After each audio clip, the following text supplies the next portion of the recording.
नमस्कार, मी सुवर्ण. जगभरातल्या वेगवान घडामोडींचा आढावा जगाच्या पाठीवर या विशेष बुलेटिनमध्ये आपण घेणार आहोत.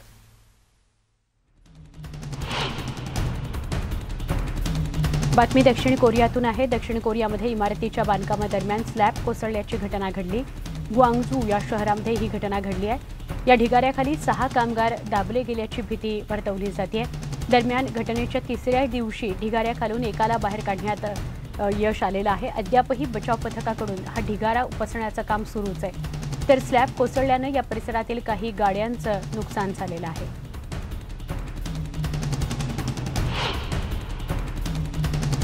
चीनच्या सिचुआन प्रांतामध्ये पॉवर स्टेशनमध्ये वॉल्व फुटला. यावेळी झालेल्या अपघातात 7 जणांचा मृत्यू झाला. 2 जण बेपत्ता आहेत. ज्यावेळी ही घटना घडली त्यावेळी या केंद्रात 11 जण काम करत होते. मात्र वॉल्व फुटल्यानं अचानक केंद्रात पाणी साचलं. यात काही कामगारांचा मृत्यू झालाय तर 2 बेपत्ता कामगारांचा शोध सुरू आहे.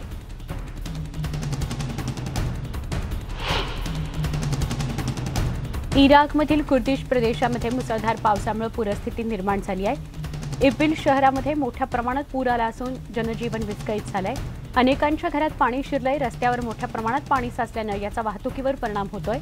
दरम्यान इरबिल प्रांताचे गव्हर्नर ओमद फॉन्शो यांनी विद्यार्थ्यांच्या परीक्षा पुढे ढकललेल्या आहेत.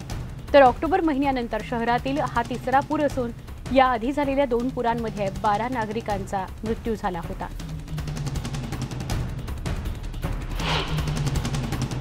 दक्षिण कोरियाला कोरोनावरील फायझरच्या औषधांचा साठा प्राप्त झाला असून सौम्य तसंच मध्यम लक्षण असलेल्या रुग्णांना ही औषधं दिली जात आहेत. इंचॉन या आंतरराष्ट्रीय विमानतळावर औषधांचे कंटेनर उतरवण्यात आले. दक्षिण कोरियामध्ये कोरोनासह ओमिक्रॉन रुग्णांची संख्या वाढतीये. अशात रुग्णांवर उपचार करण्याकरता मोठ्या प्रमाणात औषधं मागवली जात आहेत. जानेवारी अखेरीस आणखी औषधांचा साठा येणार असल्याचं सांगितलं जात आहे.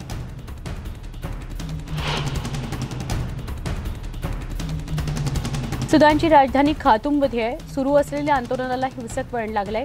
लोकशाही राजवटीमध्ये बदल झाल्यानं हजारो नागरिकांनी रस्त्यावर उतरत निदर्शनं केली. यावेळी काहींनी जवानांवर दगडफेक केली. त्यामुळे आंदोलकांना पांगवण्याकरता अश्रुधुराचा वापर करावा लागला. लष्करानं पंतप्रधान अब्दुल्ला हमडोक यांच्या नेतृत्वाखालील सरकारची हकालपट्टी केल्यापासून नागरिक आक्रमक झाले. या पार्श्वभूमीवर शहरात ठिकठिकाणी निदर्शनं करण्यात आली.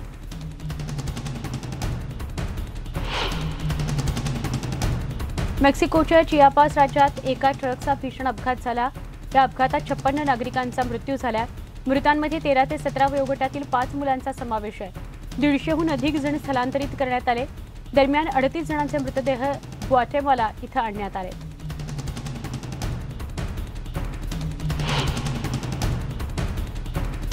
अमेरिकेतल्या सिॲटल मँगलोनिया या परिसरामध्ये भूस्खलन झालंय. यातून एका सॅमी नावाच्या कुत्र्याला वाचवण्यात यश आलं. या ठिकाणी घर कोसळून त्या ढिगाऱ्याखाली कुत्रा अडकला होता. मात्र या कुत्र्याला ढिगाऱ्याखालून बाहेर काढण्यात यश आलंय. तर फिट्स यांचा दुसरा कुत्रा लिली मात्र दुर्घटनेमध्ये मरण पावला. मेक्सिको सिटीत काम करण्याची परवानगी मिळावी यासाठी शेकडो हैतीमधील नागरिक रस्त्यावर उतरले. यावेळी त्यांनी मेक्सिकन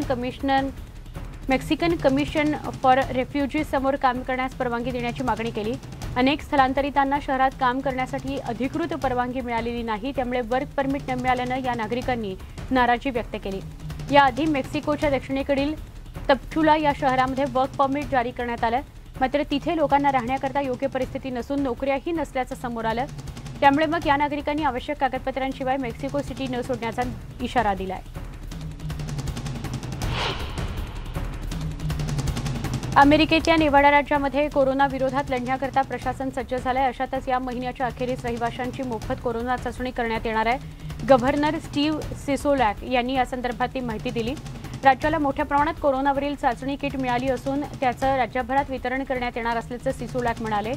मात्र होम टेस्ट किटद्वारे जे पॉझिटिव्ह आढळतील त्यांची नोंद राज्यातील कोरोनाग्रस्तांच्या आकडेवारीत केली जाईलच असं नाही, असं ते म्हणाले.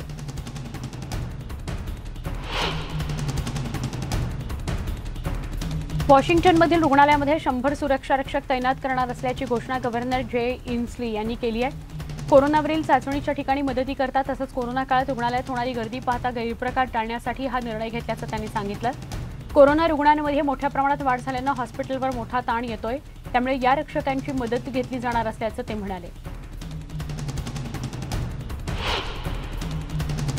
अमेरिकेमध्ये कोरोनाच्या रुग्णसंख्येत दिवसेंदिवस वाढ होत असून यामुळे हॉस्पिटलमधील कर्मचाऱ्यांवर ताण येतोय। अशात गेल्या आठवड्यात नर्सिंग होममधील कर्मचाऱ्यांची कमतरता भरून काढण्याकरता अशा ठिकाणी सैनिकांची मदत घेतली जाणार आहे, अशी माहिती गव्हर्नर टोनी एव्हर्स यांनी दिली।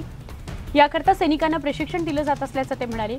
गेल्या आठवड्यामध्ये 6 नर्सिंग होम्समध्ये 50 सैनिक तैनात करण्यात आलेत। या महिन्याच्या अखेरीस आणखी 80 सैनिक तैनात केले जातील, अशी माहिती समोर येते।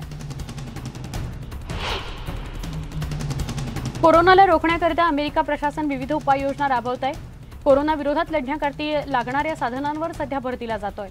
अशातच कोरोनावरील चाचण्यांसाठी आवश्यक होम टेस्ट किट मोठ्या प्रमाणात उपलब्ध करण्यात येणार असून या टेस्ट किटचं नागरिकांना मोफत वाटप केलं जाईल, अशी घोषणा राष्ट्राध्यक्ष जो बायडन यांनी केली। टेस्ट किट घरच्या घरी नागरिकांना मोफत वाटण्यात येणार असून मास्कही वाटप केलं जाईल, असंही ते म्हणाले।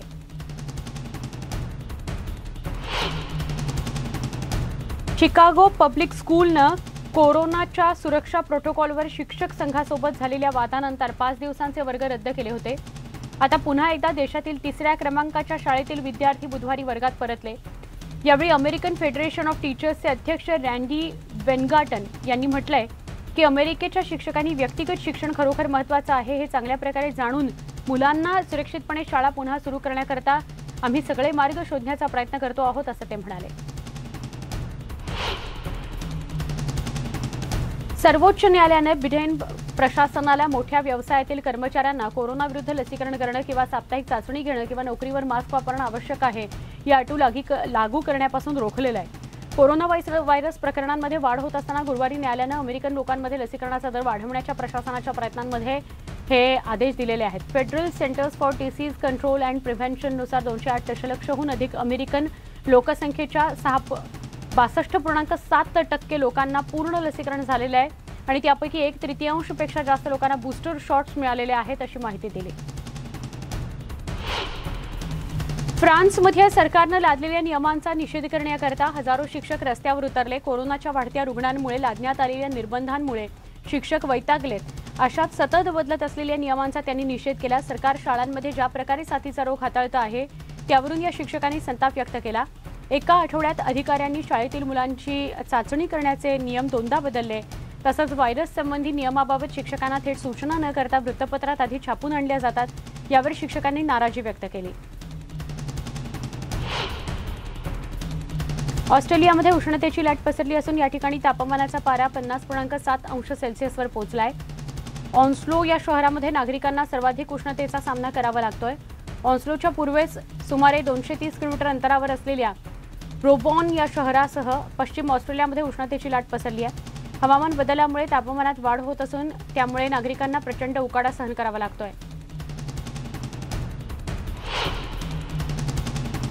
अर्जेंटिनातील दुर्गम भागात जंगलाला आग लागली। या आगीमुळे मोठ्या प्रमाणात धूर पसरला असून या धुरामुळे राष्ट्रीय महामार्ग बंद करण्यात आला।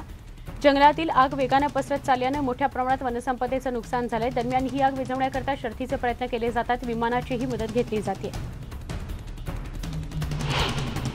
न्यूयॉर्क या शहरातील एका इमारतीला लागलेली आगीत 19 जणांचा मृत्यू झाला। यातील 15 मृतदेहांवर अंत्यसंस्कार करण्यात आले। इथल्या हार्लेम मशिदीमध्ये काहींवर अंत्यसंस्कार करण्यात आले। उर्वरित मृतदेहांवर अंत्यसंस्कार करताना काही नेत्यांनी अडथळे आणल्याचा आरोप केला जातोय। इटलीतील कोस्टा कॉन्कोर्डिया या जहाज दुर्घटनेला 10 वर्ष पूर्ण होत आहेत। या निमित्त या दुर्घटनेमध्ये मृत्यू पावलेल्या 32 जणांना श्रद्धांजली अर्पण करण्यात आली। हे जहाज एका खडकावर आदळलं, समुद्रात बुडालं। यात 32 जणांचा मृत्यू झाला होता। 4200 जण दुर्घटनेतून वाचले होते। यातील काहींना चर्चमध्ये येऊन दुर्घटनेतील मृतांना श्रद्धांजली अर्पण केली।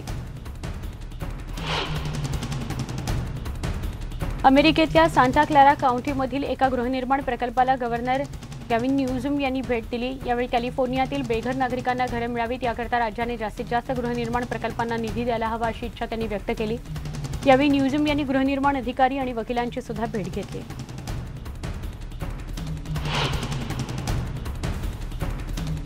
युक्रेनवर पश्चिमेसोबतच्या वादात रशियाने क्युबामध्ये लष्करी तैनाती नाकारल्यानंतर गुरुवारी हवानामध्ये अस्वस्थता होती। युनायटेड स्टेट्सबरोबरचा तणाव आणखी वाढल्यास बेटावर किंवा व्हेनेझुएला इथं सैन्य पाठवण्याची कल्पना सर्वोच्च रशियन सैन्यानं नाकारली नसल्यामुळे क्युबन सरकारनं याविषयी बोलणं टाळलं आहे।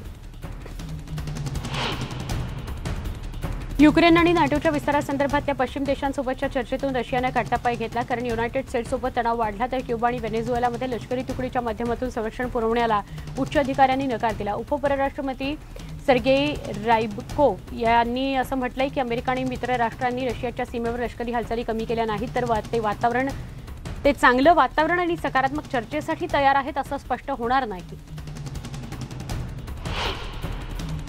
अमेरिकेतल्या मेन शहरामध्ये ट्रॅफिक वेळी एका ड्रायव्हरला अडवण्यासाठी पोलिसांनी कुत्र्याचा वापर केला. यावेळी या कुत्र्यानं सदर ड्रायव्हरला खेचत नेलं. याचा व्हिडिओ समोर आलाय. या विरोधात ड्रायव्हर स्टीफन ब्रिन याने पोलीस अधिकाऱ्याविरोधात खटला दाखल केलाय. यात सेटलमेंट म्हणून त्याला तब्बल $3,25,000 मिळाले आहेत. कॅलिफोर्नियाचे गव्हर्नर गेव्हिन न्यूसम यांनी रॉबर्ट एफ केनेडींच्या मारेकऱ्याला तुरुंगातून सोडायला नकार दिलेला आहे. सिरहानने 1968 साली अमेरिकेचे सिनेटर रॉबर्ट एफ केनेडी यांची गोळ्या घालून हत्या केली होती. या प्रकरणामध्ये त्याला जन्मठेपेची शिक्षा सुनावण्यात आली असून त्याने 50 वर्षांहून अधिक काळ तुरुंगात घालवला. टेक्नॉलॉजीच्या बाबतीत चीन अग्रेसर असलेल्या देशांपैकी एक आहे. अशा चीनमध्ये जगातील सगळ्यात मोठा रेडिओ टेलिस्कोप तयार करण्यात आलाय. नववर्षात चीनच्या शास्त्रज्ञांना मिळालेलं हे मोठं यश म्हणता येईल. चीनच्या गुईझोऊ या प्रांतामध्ये हा टेलिस्कोप ठेवण्यात आला असून चायना आय स्काय असं या टेलिस्कोपला नाव देण्यात आलंय. रॅपर केनिये वेस्ट विरोधात पोलीस स्टेशनमध्ये तक्रार दाखल करण्यात आली असून लॉस एंजलिसमध्ये पोलिसांनी त्याची चौकशी केली. डाऊनटाऊनमध्ये केनिये वेस्टचा त्याच्या चाहत्यासोबत वाद झाला. याचा व्हिडिओ समोर आला असून या प्रकरणामध्ये केनिये विरोधामध्ये तक्रार करण्यात आली आहे. ब्रिटनची राणी एलिझाबेथ II यांनी प्रिन्स अँड्र्यू यांच्याकडून त्यांच्या सगळ्या मानद लष्करी पदव्या, धर्मादाय संस्था तसेच इतर नागरी गटांवरचे त्यांचे अधिकार काढून घेतलेले आहेत. बकिंगहम या पॅलेसमधून ही घोषणा करण्यात आली. प्रिन्स अँड्र्यूवर किशोरवयीन मुलीचं लैंगिक शोषण केल्याचा आरोप आहे. त्याला यात फायनान्सर जेफ्री एप्स्टाईन याने मदत केली. अमेरिकेच्या न्यायाधीशांनी राजकुमाराविरुद्ध लैंगिक अत्याचाराचा खटला चालवला जाऊ शकतो असं स्पष्ट केलेलं आहे. बल्गेरियामध्ये कार्निव्हलची परंपरा आजही कायम आहे. मात्र यंदा कोरोनाच्या पार्श्वभूमीवर या सोहळ्यावर काही निर्बंध लादण्यात आलेले आहेत. त्यामुळे साधेपणानं हा कार्यक्रम पार पडला. या सोहळ्याकरता नागरिक खास वेशभूषा करतात. तसंच ही परंपरा सुरू ठेवल्यानं दुष्ट आत्मीयांपासून दूर राहण्यास मदत होते असा नागरिकांचा समज आहे. त्यामुळे दरवर्षी हा उत्सव साजरा केला जातो.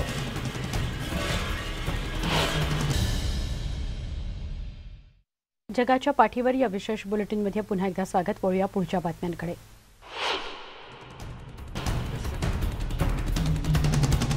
व्हर्जिन ऑर्बिटच्या सुधारित बोईंग 747ने दक्षिण कॅलिफोर्नियाच्या वाळवंटातील मोजावे या एअर अँड स्पेस पोर्टवरून उड्डाण केलं. कार्गोमध्ये US संरक्षण विभाग, पॉलिश कंपनी सॅटेरिव्हॉल्युशन आणि आंतरराष्ट्रीय कंपनी स्पायर ग्लोबल यांच्या उपग्रहांचा यात समावेश होता. व्हर्जिन ऑर्बिटचं ग्राहकांकरता उपग्रह वाहून नेणारं हे तिसरं प्रक्षेपण होतं. यापूर्वीच्या जानेवारी आणि जून 2021च्या 2 प्रक्षेपणांमध्ये एकूण 19 उपग्रह कक्षेत नेले गेले होते. या वेगवान घडामोडींसह जगाच्या पाठीवर या विशेष बुलेटिनमध्ये इथेच थांबतोय. ताज्या बातम्यांकरता पहा फक्त न्यूज 18 लोकमत.